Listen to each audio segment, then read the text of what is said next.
Bonjour à tous. Tac. Tu veux m'introduire ou pas? Si, je t'en prie.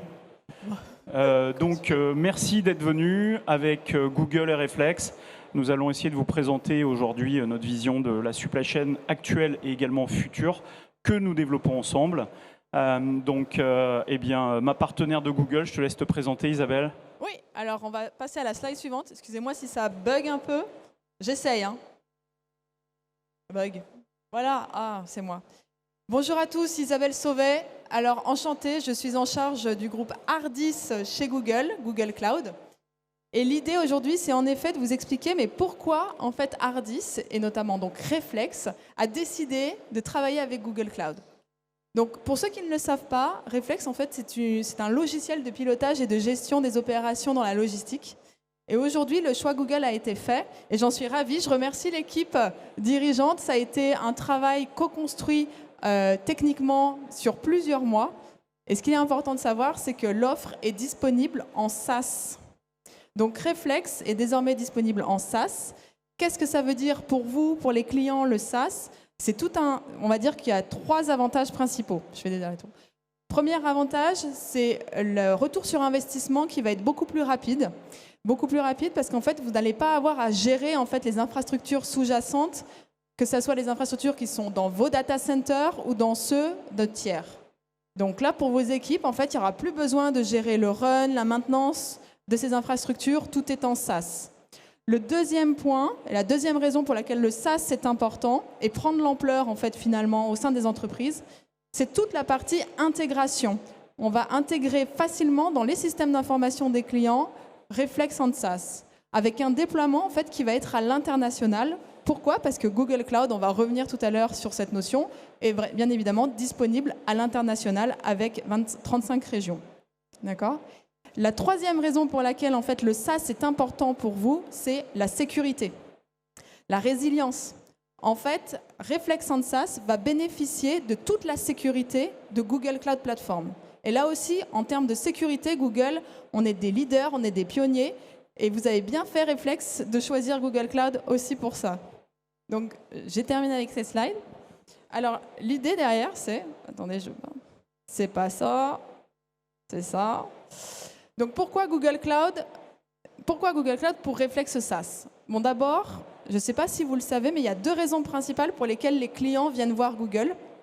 La première, c'est qu'en fait, ils sont à la recherche d'un partenaire technologique qui va les accompagner dans l'innovation, la transformation, en fait, dans la manière de penser, de fabriquer, de concevoir leurs produits et leurs services, jusque, bien évidemment, à la livraison.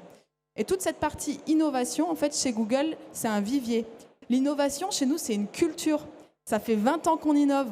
On innove comment on le fait? À travers la data et à travers l'intelligence artificielle et le machine learning. Je reviendrai sur ces notions qui sont importantes aussi parce que c'est le cœur de l'innovation que l'intelligence artificielle et le machine learning et également dans la logistique, ça va prendre de plus en plus d'ampleur. Ça, c'est la première raison. Et la deuxième raison pour laquelle les clients viennent nous voir, c'est parce qu'en fait, on est le seul cloud provider finalement à être à même de comprendre la manière dont vos clients vont utiliser vos services, vos produits. Pourquoi? Parce qu'en fait, on a Google Marketing. On a Google Ads, on a Google Analytics. C'est un vivier d'informations, de sources d'informations, de données qui nous permet de mieux comprendre la manière dont les clients vont utiliser vos produits et vos services. Donc, c'est les 2 raisons principales pour lesquelles les clients viennent nous voir. Et c'est pour ça qu'on est leader dans le monde du retail, on est leader dans le monde des médias et on prend de plus en plus d'ampleur dans la logistique. Vous le verrez tout à l'heure. Alors, une fois que j'ai dit ça, attendez, je crois que je me suis encore trompée de bouton. Ouais, non, c'est bon. Non, c'est pas bon. Donc une fois que j'ai dit ça, en fait, en termes d'innovation, je vais partir un peu loin. Mais mine de rien, c'est aussi la culture. Ah oui, il y a un problème de slide. Ouh là là. Bah vous voyez toute la slide, hein? Vous êtes content? J'essaye de revenir en arrière. J'arrive pas. Voilà. Ah! C'est rigolo, hein. C'est très, très sensible.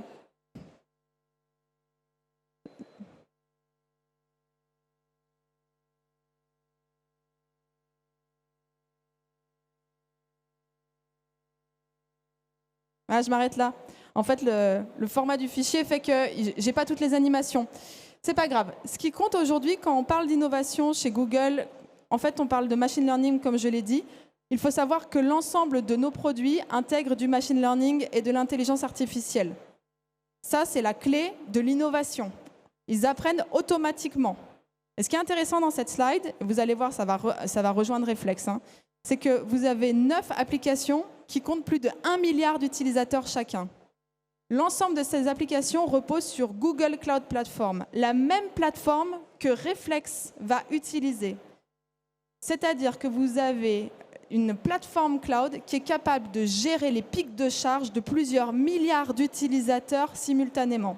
Et c'est la même plateforme qui va être utilisée pour Reflex SaaS. Alors je souhaite à Reflex d'avoir des millions d'utilisateurs, bien évidemment. Mais c'est ça qu'il faut retenir. Et c'est comme ça aussi qu'on innove. Et c'est pour ça aussi que notre réseau est extrêmement résilient. Alors une fois que j'ai dit ça, vous l'avez compris, le machine learning, c'est clé. Mais ramener ça à la logistique, qu'est-ce que c'est? Comment? Je ne vois pas, qu'est-ce que ça peut apporter, etc. Moi, j'ai quelques exemples qui peuvent être intéressants pour vous.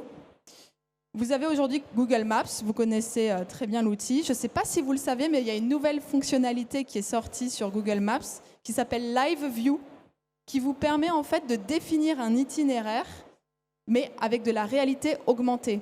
Et ça, on le fait aussi parce qu'on a incorporé du machine learning dans Google Maps. Cette réalité augmentée, pourquoi pas, demain, dans la logistique, se dire, tiens, ça peut être un cas d'usage chez vous. Vous maîtrisez mieux le sujet, je ne suis pas une professionnelle de la logistique. Hein. Mais voilà, je me suis dit, pourquoi pas. Google Lens, là aussi, si vous ne connaissez pas l'application, je vous invite à la télécharger. C'est intéressant, ça vous permet de prendre des photos. Avec l'appareil photo, vous prenez des photos et ça vous identifie, par exemple, le chien, quelle est la race du chien. Et pourquoi pas, dans la logistique, se dire, tiens, je prends une photo d'un carton et avoir le code du carton, le pays, le fournisseur, etc., etc. Autre élément, avec Google Lens, vous avez la capacité, en prenant la photo, de traduire du texte. Avec l'appareil photo, on va traduire le texte dans toutes les langues. Voilà. Donc si vous voulez, si vous travaillez à l'international, là aussi, sachez que ce sont des innovations Google. Et je pense dans la logistique, ça peut être pertinent. Une fois que j'ai dit ça, et je termine avec cet exemple, c'est intéressant aussi, on embarque en fait de l'intelligence artificielle dans les mails, dans les docs, ce qui vous permet de gagner en productivité, en efficacité, parce qu'on va comprendre la manière dont vous écrivez et on va terminer vos fins de phrases. On va suggérer des fins de phrases. Donc, vous allez gagner du temps.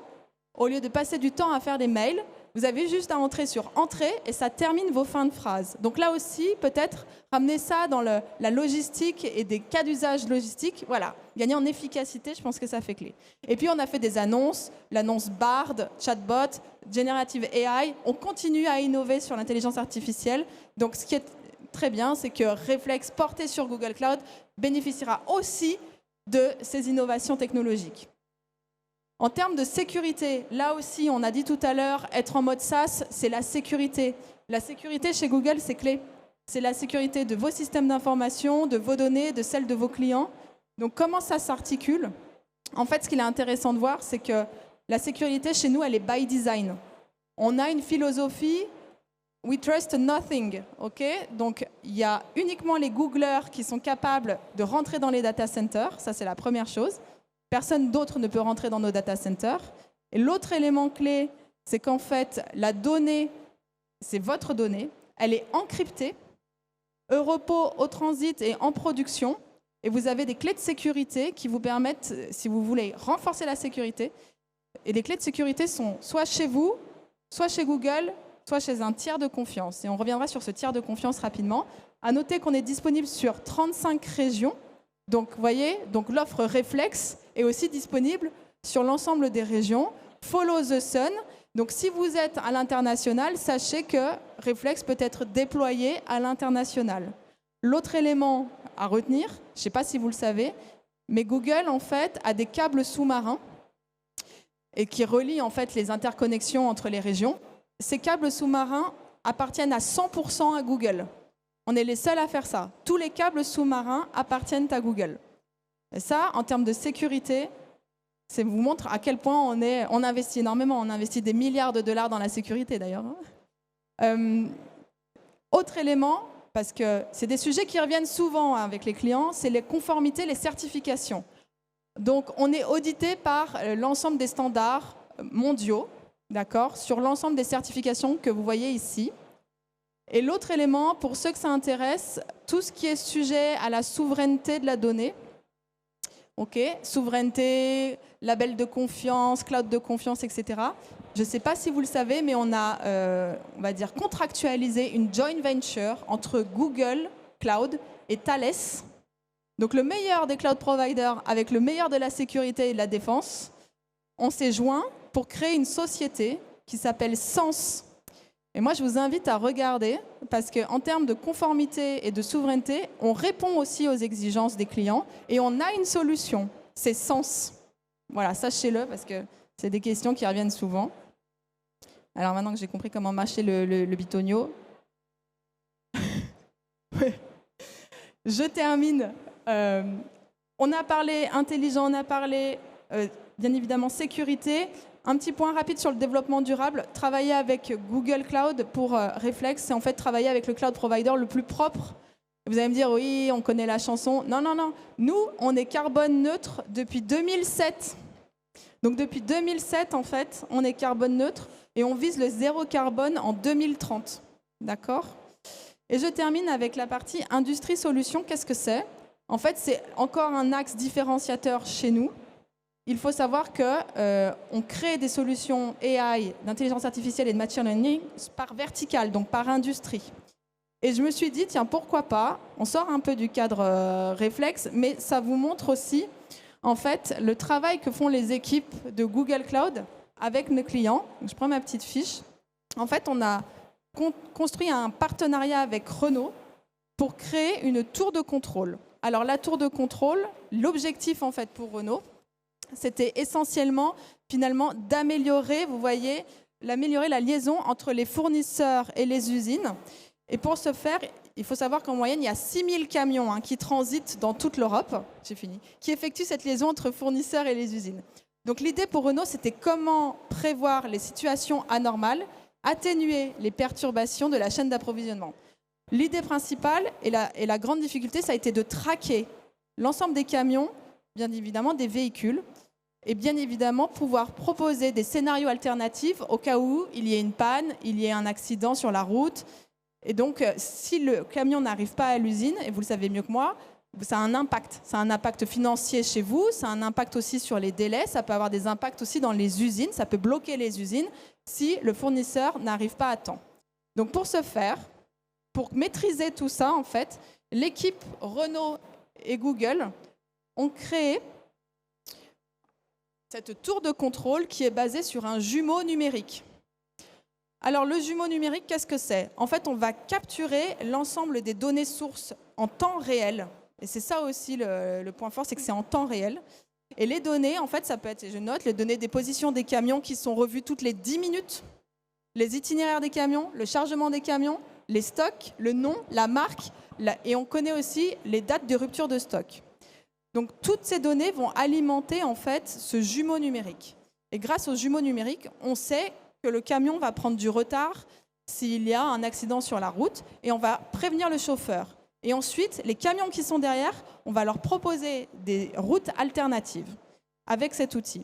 En proposant des scénarios alternatifs, on se dit, tiens, est-ce que le scénario 1 va me coûter tant et j'aurai un estimated date of arrival de temps. Et on va proposer plusieurs scénarios et là, ce sont les managers qui vont dire, bon, si je choisis le scénario 1 ou le scénario 2, quels sont les risques ? Combien ça va coûter ? Quels sont les délais ? Donc en fait, vous voyez, c'est un outil d'aide à la prise de décision qui a été créé, co-construit entre Google et Renault.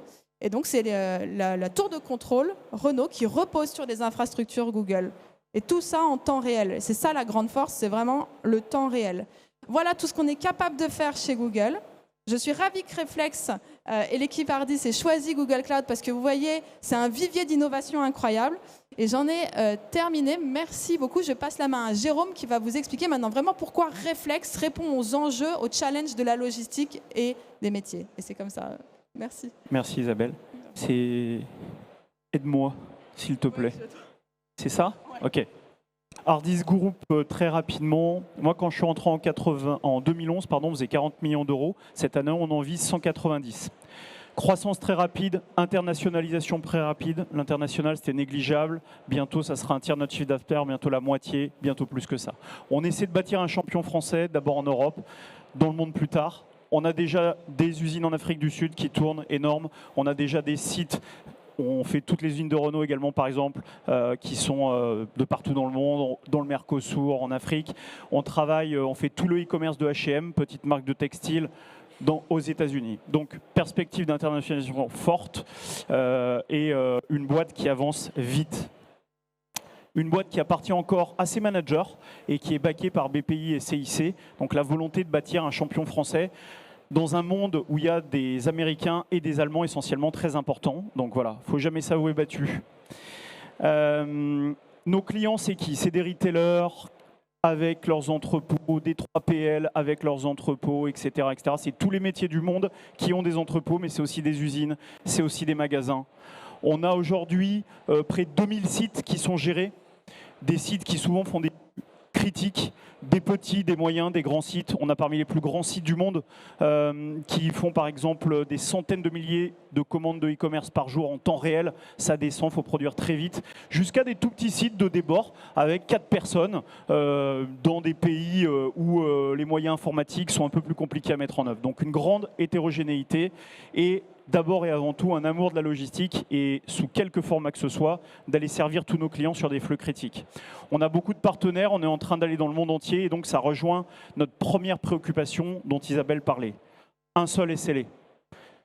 Parce qu'un client qui a un tout petit site au Japon, qui est un leader mondial du luxe, ses clientes japonaises servies par ce tout petit site, elles doivent être servies avec la même qualité que par son grand site parisien. Donc il nous faut un seul SLA. Parce que quand vous commencez à gérer des sites dans le monde entier, il faut monter de version vite, simplement, apporter de la productivité, mais sans que ce soit lourd. Et également avoir une performance dans les temps de traitement qui est très importante. Vous imaginez bien qu'on gère toutes les usines de Renault dans le monde. Il y a le site de Flan, région parisienne, c'est des millions de pièces qui sont montées tous les jours, etc., à l'échelle mondiale. Là, Renault, on parle de 13 pays, on parle de 32 usines, mais rendez-vous compte que GXO et FM Logistique, des grands prestataires logistiques, chez nous, c'est 400 sites, 25 pays, c'est 350 clients. Je vous disais, c'est du H&M, c'est Toshiba, c'est PepsiCo, c'est les meilleurs au monde. Vous devez être au service des meilleurs au monde. Donc, pas le droit à l'erreur. Donc, on a beaucoup travaillé et on a trouvé la meilleure infrastructure technologique pour porter cette qualité. Elle s'appelle Google Cloud. Cette infrastructure technologique sur laquelle nous avons porté Reflex, c'est une plateforme technologique, ce n'est pas un autre Reflex. Donc, s'il y a des clients Reflex dans la salle, on va continuer à avoir un réflexe qui est le même réflexe, quelles que soient les plateformes technologiques. Si vous voulez du on-premise, vous en aurez. Notre offre star, c'est celle du SaaS et de Google parce que le marché va là, mais on laisse une liberté client et on parle d'un seul et même produit, bien évidemment. Important de le dire. Alors, notre vision, elle est simple. La logistique, avant, c'était dans les entrepôts. Maintenant, elle est partout. Même dans des petits magasins qui font de la marketplace, qui font du click and collect. La logistique, elle va partout. Les points se multiplient. Là aussi, des petits, des grands, des moyens. Et donc, ça fait des réseaux extrêmement denses. Et nous, notre métier, historiquement, c'est que ces points ils soient productifs, ils soient performants. Et puis, quand vous êtes chez un grand client du retail, que vous gérez la logistique de ses hypermarchés, de ses entrepôts, de ses drives, il vous dit, moi, j'ai besoin que maintenant, tu optimises mon réseau. Tu optimises mes sites, mais entre ces sites, il y a des liens, il y a des transporteurs, il y a des commandes qui peuvent s'échanger. Moi, je veux faire face à Amazon, je veux faire face aux pure players. Donc, il faut que je puisse faire des commandes très vite, peu chères, entre mes magasins. Il faut qu'un client il soit servi en omnicanal, ça veut dire il commande d'où il veut, il est livré où il veut. Donc vous comprenez bien que ce n'est plus des sites isolés, c'est un réseau vivant qui doit interagir en temps réel pour servir le client. C'est ça que toutes les entreprises traditionnelles doivent arriver à faire, parce que sinon, je pense qu'on a à peu près tous commandé sur Amazon, on a vu l'efficacité, la profondeur de gamme, le prix de ces grandes marketplaces. Donc c'est ça le défi de nos clients. Les pure players, c'est d'être efficaces vraiment sur leur logistique, mais les autres, c'est d'emmener la logistique en dehors de leurs entrepôts et de la mettre partout avec la même efficacité. Donc on arrive sur des très grands réseaux à gérer. Et donc, historiquement, nous, on a fait Ça, en bleu, c'est-à-dire qu'on gérait ces points-là avec des logiciels WMS pour les entrepôts, pour les usines, pour les magasins. On est dans les sites, on gère de façon productive. D'accord ? Et comme je vous l'ai dit, tout ça crée des réseaux vivants, des réseaux qui nécessitent en temps réel de communiquer avec tous les points à l'intérieur du réseau, mais aussi avec tous les partenaires autour du réseau. Les transporteurs, les fournisseurs. Aujourd'hui, Seb, avec ses fournisseurs, eh bien, il permet de dropshipper plein de choses depuis ses usines, il permet d'envoyer depuis ses partenaires plein d'articles. Donc, on est obligé de sortir de ces sites et d'intégrer toute cette notion de réseau. Et ça, c'est la couche jaune qu'on a créée, ce qu'on appelle Reflex Visibility. Et tout ça, on l'a mis sur Google parce que cette plateforme, elle doit travailler en temps réel avec des masses de données absolument colossales à un coût qui soit compétitif. D'accord ? Donc ça, c'est quand même très important, c'est que tout ça, ce métier bleu historique et ce nouveau métier de gestion des réseaux qu'on a, il doit être aujourd'hui traité avec des masses de données, une optimisation qui est colossale, et il faut le faire à un coût compétitif. On doit rester compétitif. Ceux qui ne prennent pas ce virage-là maintenant, pas tout de suite, mais dans 5 ans, mais dans 10 ans, ils auront des outils qui seront insuffisamment prédictifs, insuffisamment optimisants, ou ils le feront dans leur coin à un coût colossal. Quand vous travaillez avec Google, vous accédez aux meilleures technologies du monde à un coût extrêmement performant pour faire ça. Donc pour nous, c'était non seulement nécessaire d'un point de vue métier pour gérer des grands réseaux, mais c'était nécessaire d'un point de vue de la performance industrielle. Parce que si on ne faisait pas ce choix-là maintenant, on allait se retrouver avec des coûts hors marché dans quelques années et des outils qui n'auraient pas accès aux technologies les plus optimisantes, donc qui deviendraient mauvais, avec un mauvais coût. Donc pour nous, ce virage, aujourd'hui, il est fait par nécessité industrielle également. Et ceux qui ne le font pas, si vous engagez avec des gens qui ne le font pas, comme on s'engage pour 10 ans, 15 ans, 20 ans sur nos logiciels, vont se retrouver d'ici quelques années avec un gros souci de compétitivité. On l'a dit, on gère des sites, mais notre vision aujourd'hui, c'est d'unifier tous ces sites à travers une plateforme sur laquelle nos clients vont se connecter de façon extrêmement ouverte. C'est ce qu'on appelle les API publiques. C'est la façon qu'on a de dire « amenez vos clients, amenez vos problèmes » et très simplement, vous allez avoir accès à toute la base de données, à toutes les informations. Vous interfacez de façon extrêmement rapide parce que toutes les capacités d'interfaçage sont publiques, vous pouvez les utiliser et vous n'avez pas besoin de faire appel à nous. Donc, ça veut dire que nos clients vont pouvoir s'interfacer très facilement et ils vont pouvoir aussi venir créer eux-mêmes des petites applications, des choses qui correspondent précisément à leurs besoins. D'accord ? Donc, premier point, le client va venir utiliser cette plateforme pour mettre en œuvre tous ses besoins supply chain au-delà des gros WMS qu'il a déjà pour utiliser ses sites. Et il va faire quoi ? Il va piloter ses opérations en temps réel, ce qu'on appelle Control Tower. Il va avoir une vue de stock chez lui, chez ses partenaires, chez ses clients en temps réel global, là aussi. Et il va surtout faire de l'order tracking. Pourquoi je dis surtout ? Parce que dans la supply chain, on a un gros problème de silos de communication entre tous les partenaires. C'est très compliqué de suivre quelque chose en temps réel. Très peu de gens y arrivent. On pense que c'est facile, mais non, c'est extrêmement dur. Quelque chose qui part de Chine et qui finit à Paris, et ben, pour le traquer en temps réel tout le long, voilà. Et donc, on a fait quoi ? On n'a pas créé une appli pour faire ça. On a créé une plateforme où la facilité de remonter des statuts, la facilité de partager l'information est extrême. Et comme cette facilité est extrême, les gens qui sont dans cette chaîne vont pouvoir la partager efficacement en temps réel.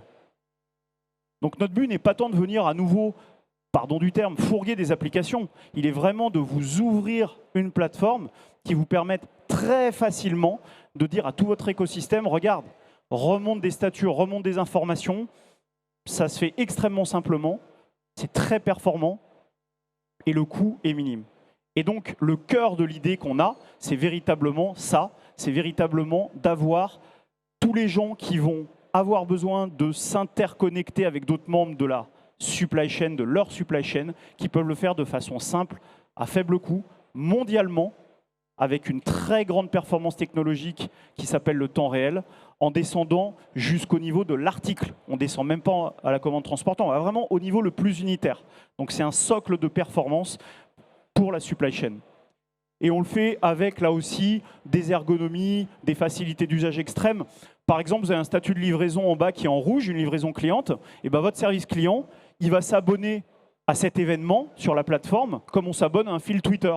C'est ce qu'on appelle l'event streaming dans le jargon IT, et ça veut dire qu'on est dans une extrême simplicité pour des gens qui ne sont pas du tout informaticiens et même pas du tout logisticiens, et pourtant une information super pertinente au bon moment. Votre service client, s'il sait qu'il y a un problème et qu'il appelle le client, ça se passe mieux, je pense qu'on l'a tous vécu, que si on a l'impression que les gens n'ont rien à faire et ne vous appellent pas. Donc c'est vraiment un outil, une base qui va non seulement servir toute la logistique, tout ce qu'on appelle la supply chain, mais qui va aller servir la performance commerciale de l'entreprise. Pourquoi? Parce qu'aujourd'hui, elle est intimement liée à cette supply chain. Et là aussi, c'est notre monde avec Amazon, avec ces gens-là. On ne supporte plus d'être mal livré, on ne supporte plus de payer des coûts de livraison, on ne supporte plus que ça prenne du temps. Et si ça se passe mal, on ne supporte plus de ne pas être informé. Donc, on est en train de bâtir une plateforme qui non seulement va permettre d'avoir une supply chain performante, mais d'avoir une performance globale qui est extrêmement bonne au niveau commercial également. Parce que la supply chain n'est jamais que l'ombre portée du commerce, c'est ce qui vient le soutenir, et le faire de façon décorrélée de l'acte commercial est un non-sens. Voilà, donc c'est ce qu'on pense. Et vous voyez, c'est des ergonomies web qui là aussi sont extrêmement simples à utiliser. Voilà un petit peu ce qu'on fait avec Google. Écoutez, je vous remercie. Je pense qu'on a à peu près fini. Et si vous avez des questions, on va essayer d'y répondre.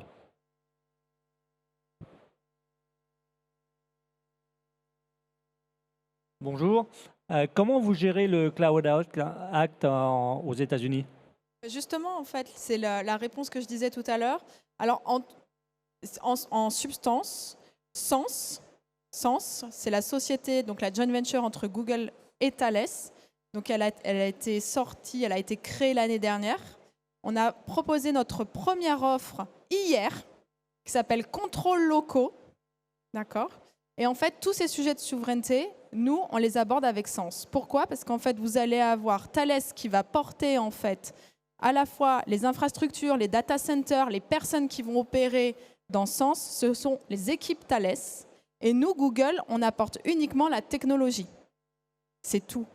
Donc, en fait, la question ne se pose même plus. Et d'ailleurs, je vais vous dire, il y a énormément de clients aujourd'hui, que ce soit les institutions publiques, les comptes étatiques, des comptes qui sont régulés par des marchés, par exemple ceux qui font les contrôles des centrales nucléaires, qui viennent nous voir et qui disent « Moi, je veux travailler avec Google et Thales sur les sujets de souveraineté. » Parce que Thales a quand même cette force d'être extrêmement connu et sur la partie défense et sur la partie sécurité en plus de nous. Donc, c'est comme ça qu'on répond au Patriot Act.